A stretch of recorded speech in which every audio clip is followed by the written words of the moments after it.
Muy buenas tardes a todos los participantes en esta jornada científica de ingeniería civil. Es un gusto de verdad compartir con todos ustedes conocimientos. En primer lugar, mi agradecimiento eterno a la Escuela de Ingeniería Civil de la Universidad Peruana Unión de esta bellísima ciudad de Juliaca, a la cual he venido con las inmensas ganas de poder compartir conocimientos, de disfrutar, porque investigar es crear y recrear como tal. El día de hoy les voy a presentar la conferencia Curso Breve de Ingeniería Sismo Resistente. Quien les habla, su amigo y servidor Jenner Villarreal Castro, profesor visitante de la Universidad Mayor Real y Pontificia San Francisco Javier de Bolivia, de Onsol Group del Ecuador, profesor extraordinario de la Universidad Privada Antenor Orrego de la ciudad de Trujillo, profesor principal de la Universidad Peruana de Ciencias Aplicadas de Lima y de la Universidad de San Martín de Porres, también de dicha ciudad. Premio nacional otorgado por la Asamblea Nacional de Rectores durante los años 2006, 2007 y 2008. Iniciamos la presente conferencia en el capítulo 1, analizando los criterios estructurales y geotécnicos. Se entiende por una estructura al armazón o cascarón estructural, el cual durante todo su tiempo de vida útil estará sometida ante cargas verticales, muertas y vivas, así como laterales de sismo y de viento. Ahí tenemos la estructura como tal y sometidas a las cargas indicadas anteriormente. Para ello, para las cargas verticales, en el caso de carga muerta, sabemos que es el peso propio, que es el peso específico del material por el volumen del elemento estructural. Una losa aligerada es distinto, es la carga por área multiplicado por el área de la losa, ¿no? Y la carga por área está tipificada en la norma de cargas, que si es de 17 centímetros, de 280 kilos sobre metro cuadrado, si es de 20, de 300 kilos sobre metro cuadrado, 25, 350 kilos sobre metro cuadrado, de 30 centímetros, 420 kilos sobre metro cuadrado, ¿no? El peso específico del concreto es de 2.400 kilogramos sobre metro cúbico, su módulo de elasticidad 15.000 raíz de F' para el acero. Su peso específico es de 7.800 kilogramos sobre metro cúbico y el módulo de elasticidad del acero de 2,1 por 10 a la sexta kilos sobre centímetro cuadrado. Para el caso de la albañilería es de 1.800 kilos sobre metro cúbico y su módulo de elasticidad 500 F'M. Para este caso de la albañilería hay que tener mucho cuidado porque normativamente nos exigen utilizar un ladrillo industrial maquinado de 65 kilos sobre centímetro cuadrado y cuando se utiliza en obra un ladrillo artesanal de lo mejor de los casos de 45 kilos sobre centímetro cuadrado, van a haber agrietamientos por el muro en la parte vertical como lo que se está observando, ¿no? Como consecuencia de lo que es el defecto constructivo a través del cambio de la unidad de albañilería que reduce su capacidad de esfuerzo axial. Por eso se recomienda efectuar el esfuerzo axial de los muros, tanto en el proyecto y respetar netamente en la obra el anillo industrial como tal, ¿no? Se recomienda levantar 0,20, 15 o 20 centímetros por encima del nivel cero con la intención de evitar la transmisión de las humedades y las sales, ¿no? Para dichos materiales también utilizamos dentro del aspecto modelativo lo que es los coeficientes de Poisson. Para el caso del concreto de 0,2, para el caso del acero de 0,3 y la albañilería de 0,25. Las cargas vivas vienen a ser las cargas temporales que dependen del uso de las edificaciones. Para el caso de una vivienda es de 200 kilos por metro cuadrado, sala de operaciones de 300 kilos por metro cuadrado, pasillos de un hospital 400 kilos por metro cuadrado. Realizamos los controles en cuanto a lo que es carga vertical, la capacidad portante que viene a ser la resistencia del terreno. En esta resistencia del terreno tenemos que el peso del edificio más el peso del cimiento sobre el área del cimiento debe ser menor o igual a la capacidad admisible del terreno. el cual se obtiene a través de los estudios de mecánica de suelos, pero en el suelo rígido, por la norma 2006, tenemos que la capacidad portante es mayor de 3 kilos sobre centímetro cuadrado, para el suelo intermedio de 1,2 a 3, y para el suelo flexible menor a 1,2 kilos sobre centímetro cuadrado, ¿no? Hay que entender que en estos momentos tenemos una propuesta de norma, pero la cual todavía no está aprobada, por lo tanto hablaremos de la 2006. En cuanto al asentamiento, tenemos asentamiento tolerable, que es una consecuencia del proceso constructivo y se encuentra dentro del estudio de mecánica de suelos. Para un suelo rígido, el asentamiento tolerable es de 0,5 menor a 0,5 centímetros, suelo intermedio de 0,5 a 1 y suelo flexible de 1 a 1,5. Tenemos el peso total, que es el peso del edificio más el peso del cimiento, el resorte como tal, comportamiento elástico, que es el balasto vertical por el área del cimiento, y se produce un asentamiento tolerable, ¿no? Como la reacción es igual al peso total, de ahí obtenemos que la reacción también es igual a la rigidez del resorte por el asentamiento tolerable. Reemplazamos y obtenemos que el asentamiento tolerable es el peso del edificio más peso del cimiento sobre balasto vertical por área de cimiento, ¿no? Para el caso del suelo rígido, tenemos que el balasto vertical es mayor a 6 kilos sobre centímetro al cubo. Para el suelo intermedio, de 3 a 6 kilos sobre centímetro al cubo. El suelo flexible es menor a 3 kilos sobre centímetro al cubo, ¿no? El otro tipo de asentamiento es el denominado diferencial, cuando existen dos asentamientos distintos en la cimentación en dos puntos diferentes. Ahí tenemos asentamiento 1 y 2. En esta diferencia de asentamiento que se está produciendo, como el ángulo alfa tiende a 0, tangente de alfa es equivalente al ángulo alfa, y es la diferencia de asentamientos entre la longitud menor o igual al alfa normativo, ¿no? Por sismo tenemos el control de desplazamiento lateral, o conocido como deriva o drift. Aplicada a la fuerza sísmica tenemos los desplazamientos laterales, en la cual la deriva viene a ser la diferencia de desplazamientos entre la altura, es decir, como el ángulo beta es un valor muy pequeño, tiende a 0, entonces la tangente es igual al ángulo, y el ángulo beta para el concreto armado es de 7 por 1000, para el acero de 10 por 1000 y la albañilería de 5 por 1000. El espesor del muro portante, ¿no? El espesor mínimo del muro portante. El espesor mínimo del muro portante para las zonas 2 y 3 es mayor a h sobre 20, para la zona 1 h sobre 25, ¿no? Como tal. Y también debemos de comprobar el esfuerzo axial máximo. El esfuerzo axial máximo en cada muro es la carga tributaria del muro entre el área, que es la longitud, por el espesor, menor o igual a 0,2 F'M, que es la resistencia a la unidad de albañilería, y tiene que estar en el intervalo, ¿no?, hasta 0,15 F'M como tal, ¿no? Pues bien, la densidad mínima de muros tiene que ser calculada para ambas direcciones, dirección X como dirección Y, donde la sumatoria de la longitud por el espesor dividido entre el área de planta debe ser mayor a esa relación ZUSN sobre 56, donde Z viene a ser la zona sísmica obtenida como una fracción de la gravedad, U el factor de uso e importancia de la edificación, S el factor del suelo, N es el número de pisos, A sub P el área en planta, T el espesor y L la longitud, ¿no? Tenemos tres tipos de usos o categorías de las edificaciones A, B y C. En A es esencial, vale 1,5, en B es importante 1,3 y en C es común, vale 1. Para el suelo tenemos los tres tipos de suelos, ese vale 1, para el rígido, intermedio 1,2, flexible 1,4, ¿no?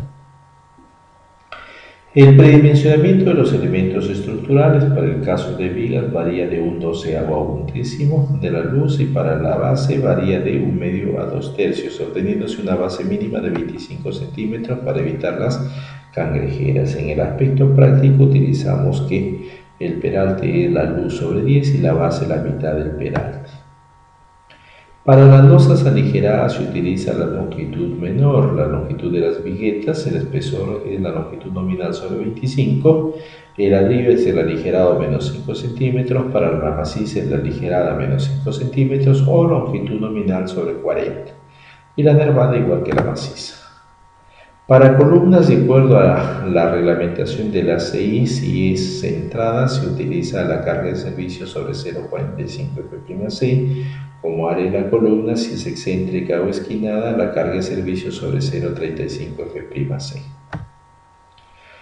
En las oficinas de proyectos se acostumbra a ponderar dichos valores como carga de servicio, que es igual a la carga P por el área tributaria y por el número de pisos. Esta carga P para edificaciones de categoría A vale 1500 kilos sobre metro cuadrado, para categoría B 1250 kilos sobre metro cuadrado y para categoría C 1000 kilos sobre metro cuadrado. En cuanto a lo que son placas, las placas, el espesor mínimo normativo es de 20 centímetros, menor a 5 pisos 20, de 6 a 10 25, de 11 a 15 30, ¿no? Y se va a ir cambiando de acuerdo a la densidad de las longitudes de placas, ¿no? En zapatas, la capacidad portante, vamos a obtener el área de la zapata como la carga de ese servicio sobre el factor K por la capacidad admisible. Ese factor K es igual a 0,9 para suelo rígido, 0,8 para el intermedio, 0,7 para el flexible. En esta unidad o capítulo número 2 vamos a ver el análisis sísmico de las edificaciones. El análisis estático. Tenemos edificaciones regulares y que es aplicable, así como la altura menor a 45 metros si es de concreto armado, si es de albañilería menor a 15 metros. Para el metrado de cargas por sismo se utiliza el 100% de la carga muerta más un porcentaje de la carga viva. Para categorías A y B el 50% de la carga viva, para categorías C el 25%, para techos también el 25%. En cuanto a las irregularidades, tenemos 4 en altura y 3 en planta, que nos sirve para calificar al edificio como regular o como irregular, donde el R del irregular es 3/4 del regular. Luego calculamos el periodo fundamental como la altura efectiva del edificio entre C sub T, siendo C sub T 35 si es aporticado, 45 si es dual, pórtico más muro, 60 si es de muro estructural o de albañilería, ¿no? Respecto al periodo del edificio, tiene que ser distinto al periodo del suelo con la finalidad de evitar la resonancia. El periodo del suelo cuando es rígido va de 0,4, intermedio 0,6 y flexible 0,9 segundos. Después determinamos el factor de amplificación sísmica C. Este factor C se obtiene como 2,5 el periodo del suelo entre el periodo del edificio. Si C nos sale mayor a 2,5, asumimos 2,5, y si C nos sale menor que 2,5, asumimos su valor. La fuerza cortante en la base viene a ser igual al factor de zona por el factor de uso, factor del suelo, factor de amplificación sísmica, el peso sísmico y sobre R. Donde R es 8 para porticado cuando es mayor al 80% del cortante total absorbido por los pórticos y el 20% por los muros. Dual cuando es menor al 80% del cortante total absorbido por los pórticos y el 20% mayor por los muros. Muros estructurales mayor al 80% por los muros y menor al 20% por los pórticos. Muros de ductilidad limitada son los muros delgados con ausencia de vigas y de columnas, solamente muros más losa y cimentación, generalmente una platea con un espesor de 10 centímetros de cada muro, el cual es a su vez portante y de corte. Se tiene que comprobar que C sobre R es mayor a 0,125, si no se tendría que cambiar el sistema estructural.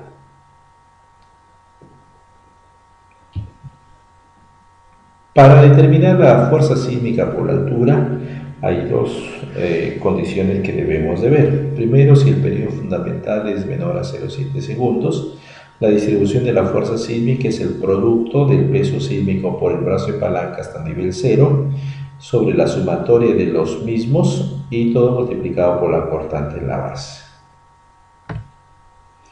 Si el periodo es mayor a 0,7, se calcula una fuerza adicional que es 0,07 el periodo fundamental por la cortante y menor a 0,15b. Y la distribución de la fuerza, ahí se incluye la fuerza adicional. En cuanto a la excentricidad normativa es del 5% para ambas direcciones, es decir, la excentricidad en X es el 5% de la longitud en X, excentricidad en Y, 5% de longitud en Y. Los grados de libertad y restricciones del centro de masa, porque es ahí donde vamos a aplicar la fuerza sísmica, viene a ser para la dirección X, viene a ser sismo en X, desplazamiento en X y la rotación en Z, y para la dirección Y,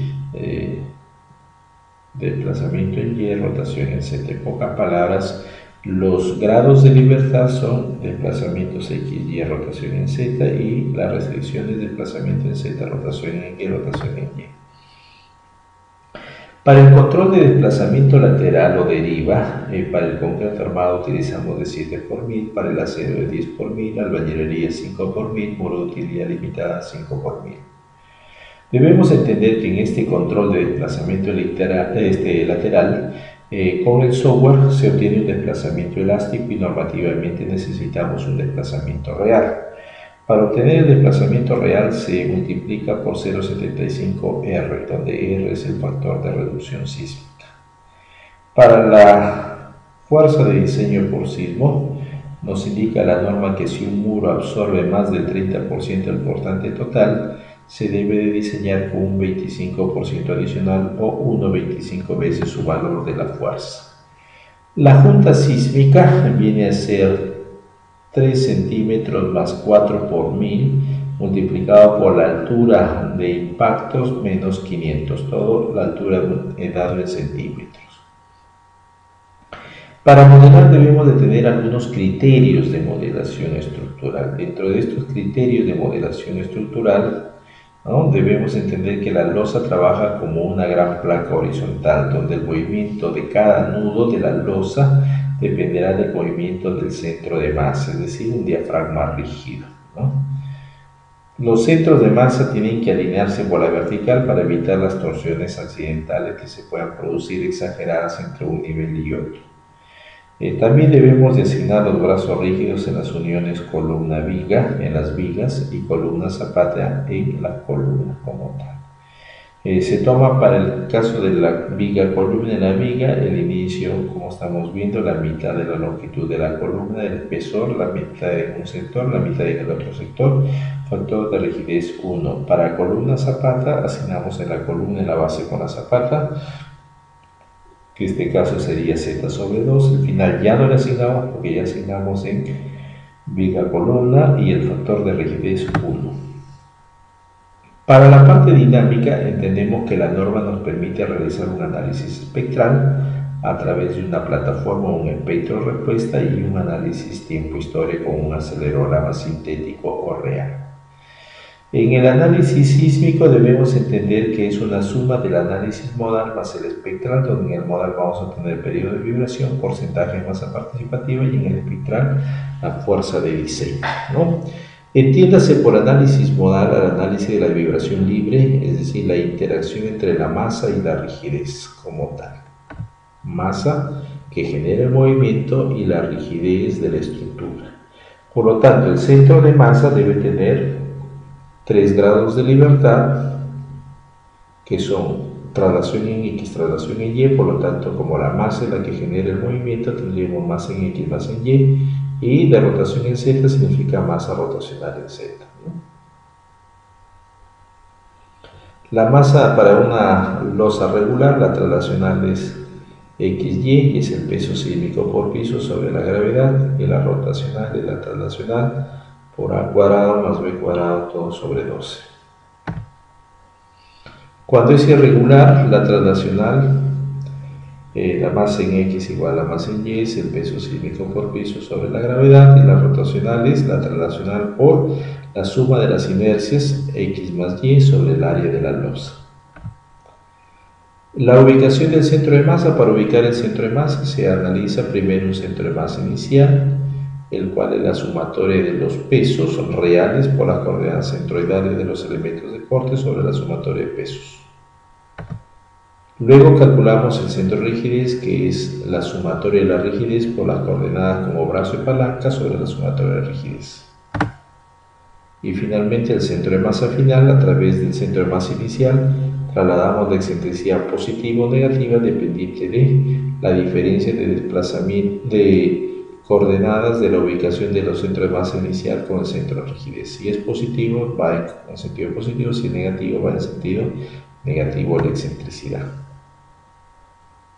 En la norma nos exigen 3 modos de vibración como mínimo, donde nos piden considerar también un 90% de la masa participativa. Se entiende por periodo de vibración el tiempo que se tiene que utilizar para poder realizar un ciclo de movimiento. En las oficinas de proyectos se utilizan 3 modos por piso. En cambio, en los municipios lo que exigen es generalmente para edificios menores a 5 pisos, 3 modos; de 6 a 10, 5 modos; de 11 a 15, 8 modos. El primer periodo o el periodo del modo 1 para 5 pisos menor a 0,5 segundos, de 6 a 10, de 0,6 a 1, y de 11 a 15, de 1,1 a 1,5. El periodo de vibración es 0,1 por el número de pisos, todo dado en segundos, ¿no? Como periodo 1. Ahí tenemos 2 gráficos, uno de periodo versus modo y el otro frecuencia versus modo, porque la frecuencia es el inverso del periodo. Para la aceleración espectral, acá tenemos los espectros para los 3 tipos de suelos, con los cuales se tendría que trabajar. Entonces la aceleración espectral es el factor de escala, que es ZUSG sobre R, por el factor de amplificación sísmica C, construido con el espectro que se muestra. Para el tiempo historia utilizamos registros acelerográficos, ¿no? En estos registros acelerográficos que se utilizan, nos piden considerar un mínimo de 5 registros, ¿no? Como tal. Y para ello se solicita al Instituto Geofísico del Perú. Si queremos instrumentar correctamente el país, porque es importantísimo la instrumentación para poder utilizar acelerogramas reales pero confiables, tendríamos que tener 3 acelerógrafos en cada tipo de suelo, 9 en total, de tal manera que los efectos de triangulación nos permitan corregir las desviaciones estándares que se van a producir en las mediciones u obtención de las mediciones. Y en este capítulo número 3 vamos a ver el efecto de interacción suelo-estructura. Cuando hablamos de interacción suelo-estructura estamos hablando de un trinomio, suelo, cimentación, superestructura. Es decir, es un trabajo más real y cumple con todos los fines de la ingeniería sismo resistente, donde el empotramiento en la base es irreal y el suelo sí va a tener una flexibilidad, consecuentemente también va a aportar en la disipación de la energía sísmica. A nivel internacional tenemos un comité TC207 de la Sociedad Internacional de Mecánica y Suelo, donde ustedes lo pueden encontrar, ahí está la web, así como en la parte estructural se utilizan los coeficientes de rigidez equivalente. Lo que vamos a obtener es que las derivas, o mejor dicho, los desplazamientos con interacción van a ser mayores a los desplazamientos sin interacción, y las fuerzas con interacción deben ser menores a las fuerzas empotradas. En este caso nos permite el efecto de interacción sobre estructura determinar a priori fallas estructurales. Eso es muy importante, que debemos de conocerlo, ¿no? Como alabeo en losas. Donde 2 nudos opuestos de la losa son de signo positivo, significa que se levantan y los otros 2 nudos descienden. Y eso es algo que el ingeniero estructural no lo entendía cuando se hablaba de alabeo en losas y por qué ocurre en las zonas sísmicas, ¿no?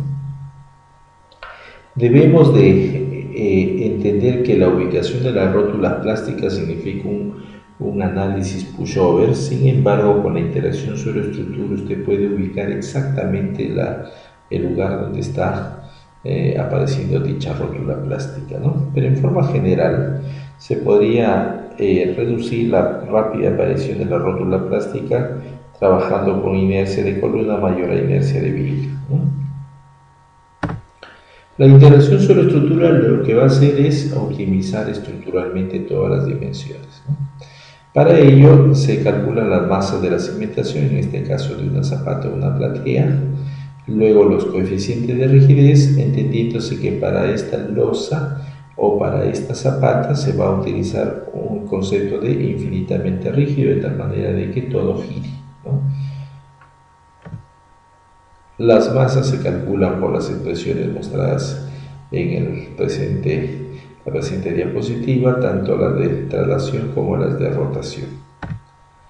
Para una platea se utiliza también como una lámina rectangular delgada, en el caso de una zapata un paralelepípedo infinitamente rígido, y la determinación de las masas. Particularmente recomiendo para estos dos casos el uso del modelo de Barkham o el uso de la norma de la Federación de Rusia. Para el modelo de Barkham se calcula primero la presión estática. Para calcular la presión estática es el peso del edificio tributario más el peso de la zapata sobre el área de la zapata. El caso de platea, peso del edificio más peso de la platea sobre el área de la platea. Luego se determina el coeficiente C sub 0, que es como decir un balasto inicial de acuerdo a la tabla 2.1 del texto. Luego el D sub 0, que depende de Poisson también del suelo. Y luego se determinan los coeficientes C en X, C en Y, C en Z, C y X, C y Y. Tiene 5 coeficientes de rigidez, como estamos observando, y tiene una restricción que es la rotación en Z, porque ahí no existe coeficiente de rigidez, ¿no? Por la norma rusa se calcula primero un coeficiente de compresión elástica, C sub Z, y luego se calculan los otros coeficientes y finalmente los coeficientes de rigidez.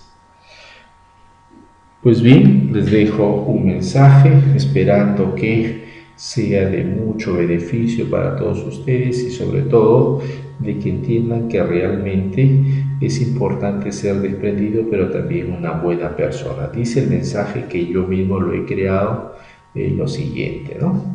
Nunca envidies el progreso de otros, ¿no? Jamás debes de hacer eso. Al contrario, felicítalos y esfuérzate por superarlos.